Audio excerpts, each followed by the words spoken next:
What's up mga kapalots? Ayan, nagbabalik ulit tayo. Vlog ulit tayo. Matagal tayo hindi nakapag-upload kasi hindi naman busy. Kaya lang nagpapakondisyon. So yun, salamat sa lahat ng nanood ng ating previous vlog about sa Mount Banoy. Yan.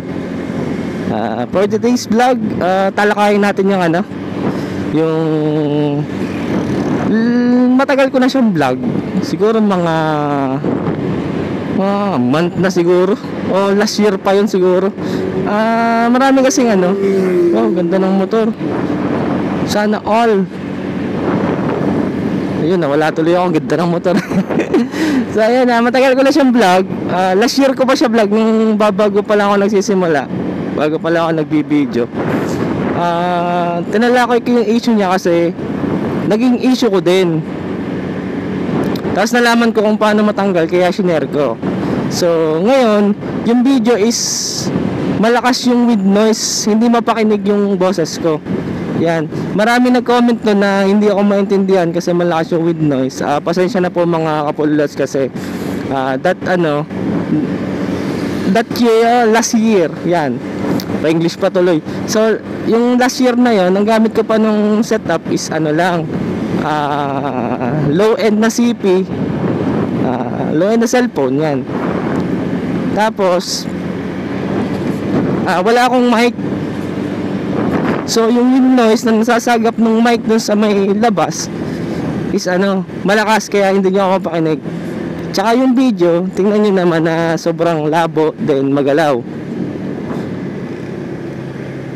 Kaya ngayon, talakayin natin kung ano ba yung mga sinabi ko doon. Nalimutan ko na, hindi ko na panood.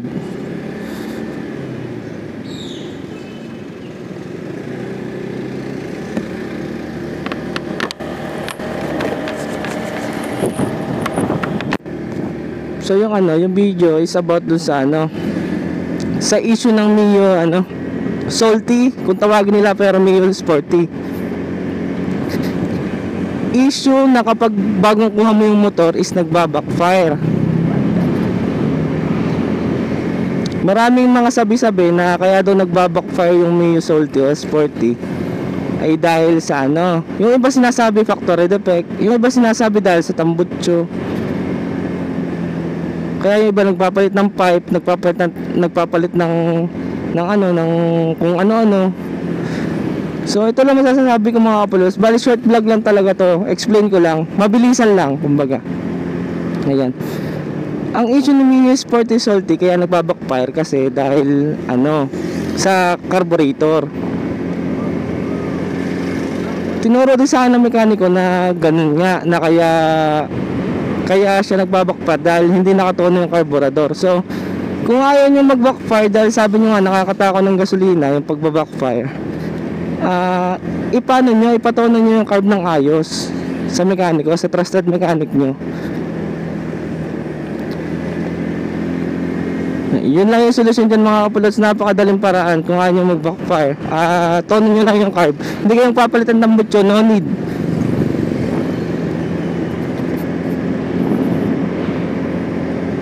Tapos nung nawala nga yung backfire, medyo nakita ko parang medyo tumipid din sa gas ng konti. So yun, napaliwanag ko na ng ayos, sana maliwanag na ganon. Shout out dun sa mga nagsasabi hindi ako maintindihan. Ayan, ito na yung explanation ko.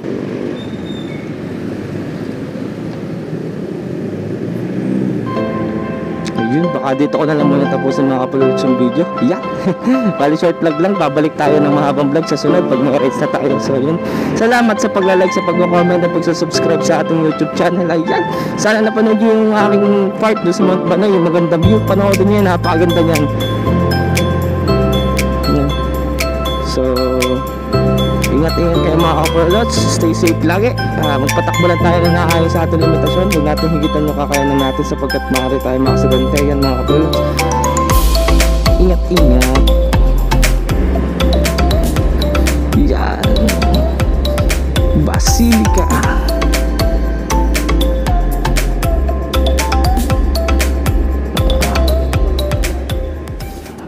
Pwede muna tayo ng onti. Lumayo, dapat huwag makisalamuhan. Kasi makadalanan. To associate yourself with sinners. Pero kay Jesus, hindi ganon. He is reaching out to the lost. Kaya ginamit ni Jesus yung image ng shepherd. Ikaw pa lang isang pastor, ginawa lang isang tupa. Iwanan ng siyang napusyang para sa So yun, nakapagnilay tayo ng konti. Napagpasalamat tayo kay Lord. Lagi tayo magdadasal mga kapulats ha. Peace out, bye bye.